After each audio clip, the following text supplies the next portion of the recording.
Minister, if women were regularly experiencing sexual harassment or discrimination based on their sex at their place of work, would this be an appropriate matter for a SafeWork investigation?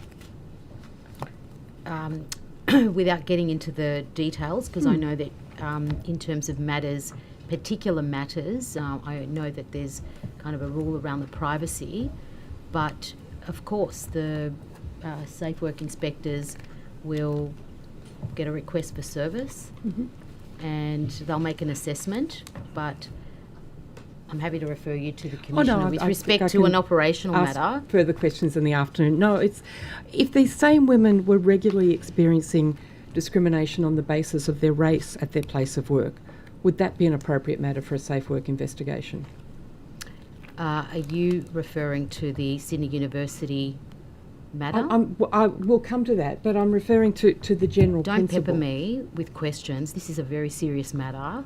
So I get agree. straight It's to it is a very serious matter. Minister, so get to the I have, Minister. Minister, the honourable member is entitled to ask the questions that she sees fit. So, Mrs. Carter, you're free to do so. Thank you. Minister, I don't think it's a difficult or a tricky question. If women were experiencing harassment at work based on their race, should they be able to bring that matter to SafeWork, especially if that is creating a psychosocial hazard in their workplace? Ms. Carter, the government has zero tolerance for any bullying or harassment in any workplace in New South Wales. And for any worker, they have absolute right to get in contact with SafeWork to raise those issues. But at the same time, every single boss in this state is covered by the Work Health and Safety Act. And they have an obligation, they have duties under Section 19 to make sure that they follow the duties.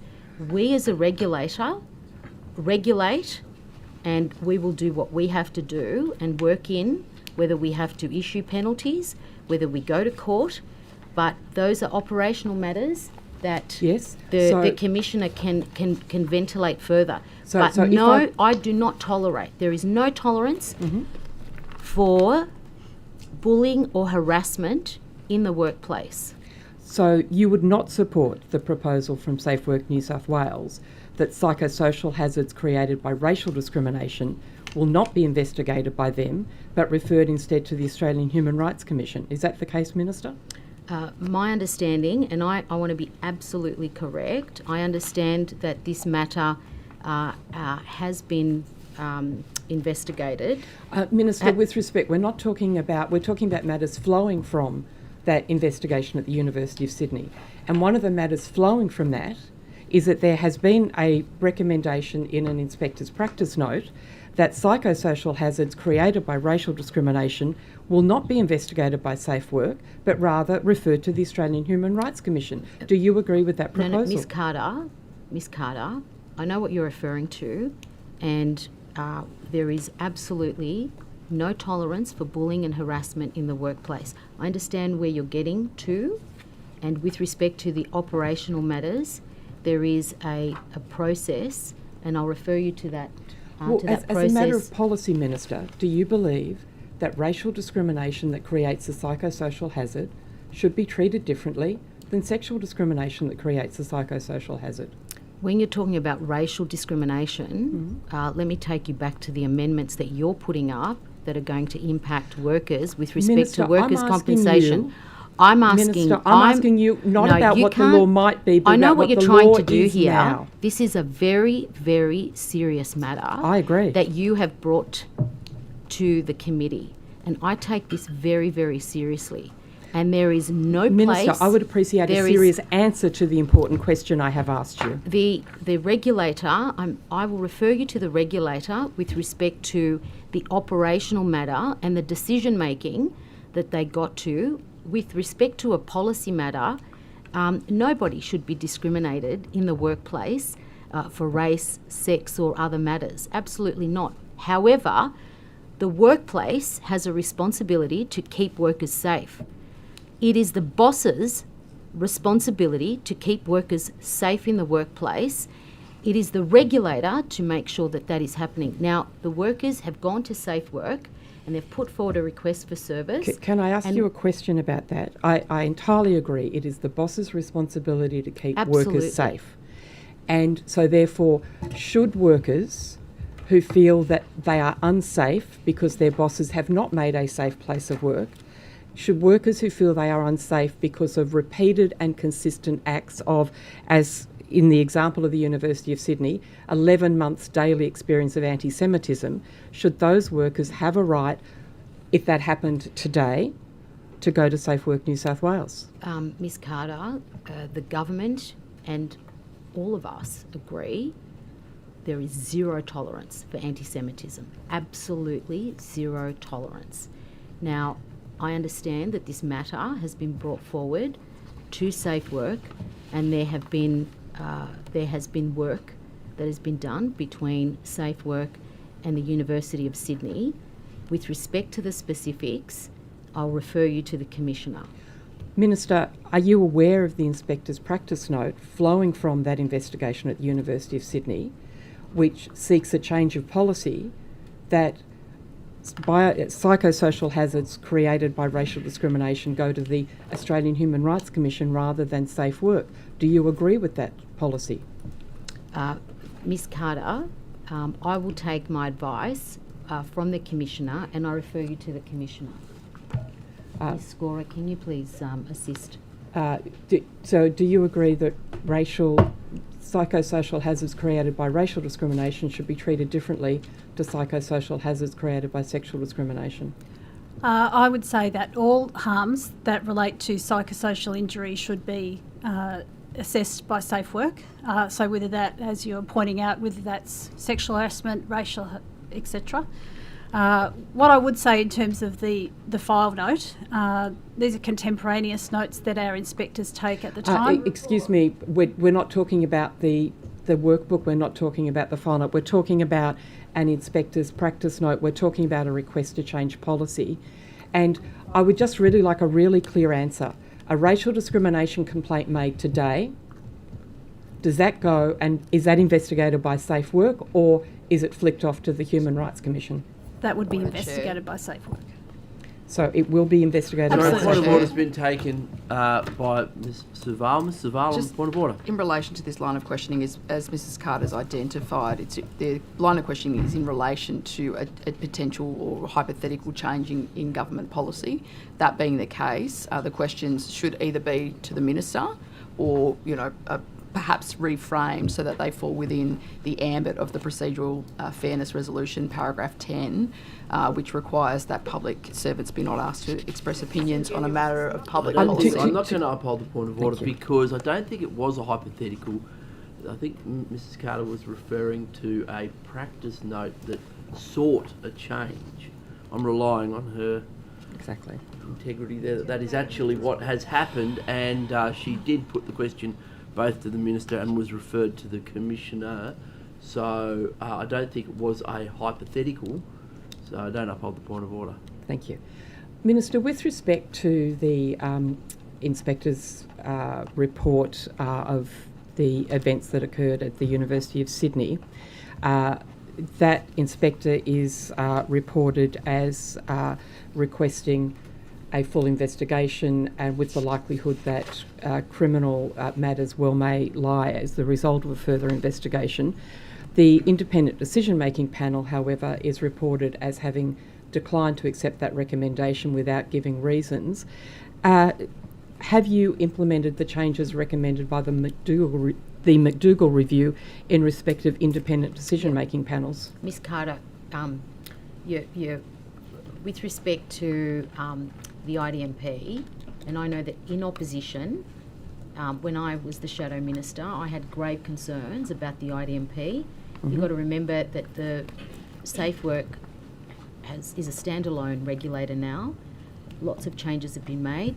Minister, with respect, I'm asking about a time before it was a standalone regulator, while it was under your responsibility. The IDMP, there have been changes made, and the government and through SafeWork have fulfilled close to 22, 23 of McDougall's recommendations of the 46. One of those is the change with respect to the IDMP. There has been a change because I agree that we now have a lawyer, and there has been a change of the makeup of that panel. So I'll leave it at that. But that recommendation has been has been implemented. This was a very significant investigation over a psychosocial hazard that existed over a period of 11 months, yet no reasons were given for the IMDP's decision not to proceed. Are you happy that very significant matters like that, no reasons are given? Look, Ms. Carter, this is a very serious matter, and this is a panel that existed under the former government. McDougall Minister, made a number of recommendations. While it was on your watch. McDougall made a number of recommendations. We have implemented McDougall's recommendations with respect to SafeWork should give consideration to establishing a policy that wherever possible, the IDMP, the membership, that panel has changed in terms of at least one legal practitioner with relevant experience in the area of workplace health and safety law in prosecutions for breach of obligations under that law. Simplifying you, the paperwork. If I could take you to something specific. So the SafeWork investigation at University of Sydney, recommendation for investigation and prosecution, that recommendation declined without any reasons given. Yet in the inspector's practice note, which is seeking a change, it points to the fact that investigations involving racial discrimination are resource intensive. Does SafeWork, or did SafeWork at the time this was happening, have sufficient resources to be able to follow through for the safety of those workers at the University of Sydney? With respect to the operational and assessment process, I'll refer you to Dr. Casey and the Commissioner with respect to that process and what has happened after, because it's not a process question, Minister, it's a resources question. We've resourced. Did SafeWork at the time of that complaint being made was lack of resources the reason that did not proceed to a full investigation? This is a really serious matter, and it's our government that's invested $127 million in resourcing SafeWork New South Wales, whereas SafeWork under your government was part of a regulatory unit, and it was shackled. Now, with respect to this, is what you've brought forward is very serious. I am very aware, and I have put forward my statement. Okay, thank you, Commissioner, Minister. do you have anything further? Minister, I'll come back this afternoon if that's okay. Sure. Can we go to recommendation 15 of the McDougall review? How many inspectors have now had specific psychosocial training, and what further training is scheduled for this year? I'll refer you to the Commissioner. Okay, I'll pick that up this afternoon. Minister, how much money has been spent on the initial rollout of body-worn cameras for inspectors before enabling legislation was in place? We announced that inspectors will have their body-worn cameras. We announced that a few months ago. There was a trial. What are you asking for? The cost? Yeah. I don't have that. I'll get it for you. All right. I'll get it for you. Thank you. Can we get Thank you, Minister. Can we get that? Perhaps while that's happening, we can talk about SafeWork targets. What outcomes is SafeWork targeting in 2025-26 to judge their effectiveness as a standalone regulator? Excuse me, Ms. Carter, can you repeat that? Sure. What outcomes are SafeWork targeting in 2025-26 to judge its effectiveness as a standalone regulator? Well, we've got a new act. And how are we going to judge the effectiveness, Minister? Well, we're going to make sure that particularly with the additional resources that this government has provided, with the additional inspectors, working through our task force, working through our advisory council, that there will be, what I'd like to see is improvements, particularly in those regulatory priorities. But with respect to targets or performance measures, is that what you're... I'm asking, Minister, how we're going to measure the effectiveness of safe work.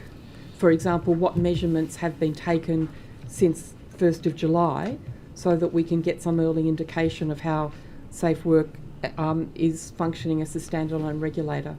Yeah, I'm happy to refer to the Commissioner on that. With respect, Minister, I'm asking you how you as the Minister are looking at the effectiveness of safe work. I'm not asking safe work how they self-assess. I'm asking what work is being done to check how the independent regulator is working. Like, for example, is there faster first contact? Are there more prosecutions? Are there fewer repeat offenders? That's perhaps a bit early to tell. Well, are there any indicators that to demonstrate the effectiveness of this change? So in July, from July 1 to July 4, we had a massive blitz across New South Wales where all our inspectors were out there. This is the first time in over a decade where we saw a massive blitz. I understand there were over 500 penalties issued, Commissioner? Yes, that's correct. Yeah. So, and it wasn't just construction, it was making sure that we attended work sites that requests for service had been made, repeat offenders, as you said. So that was the largest blitz in over a decade. Thank you. So that gives you an early indication that, number one, is you've still got businesses doing the wrong thing, and also that we'll continue to do that work. And how much did it cost to set up Safe Work as a standalone regulator? I'll get that for you. Thank you. And were any consultants engaged in the process? I'll get that for you. Okay. And if you could, how many engagements and what the total spend on that was? Of course. Are there any gaps in Safe Work New South Wales regional inspector coverage? That's a good question, and I'm sure that the Commissioner will be able to provide that additional information. I am very grateful to our regional inspectors who they've got a very they've got to travel vast lengths to get to sites. And I also want to acknowledge the work that they've been doing, particularly around farm safety. In the last couple of years, we've held a farm safety roundtable, one in Griffith and one in Orange. As you know, through the farmers, through the Country Women's Association. These are very important. It's really important. Very important. So very there's important. a lot of work that's going on. My expectation is I want to see tangibles and I want to see bespoke solutions for that sector, because it's not one size fits all. No. How many complaints have been made against Safe Work New South Wales regarding violence and aggression towards inspectors in the last 2 years, and how are they handled? Yeah, I am in terms of violence against our inspectors. Yes. I am familiar. I am familiar with a number of those. I think that. Sorry, I'll just get you. I'd rather get you a.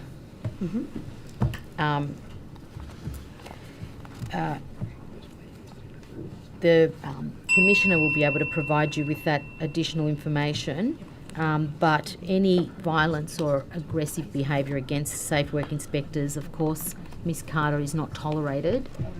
There are measures in place, but this is why we introduced the body-worn cameras, for that very specific reason, because unfortunately you have some cowboys out there that don't want inspectors to come in on site, but we'll do what we can to ensure that our inspectors are protected. Thank you.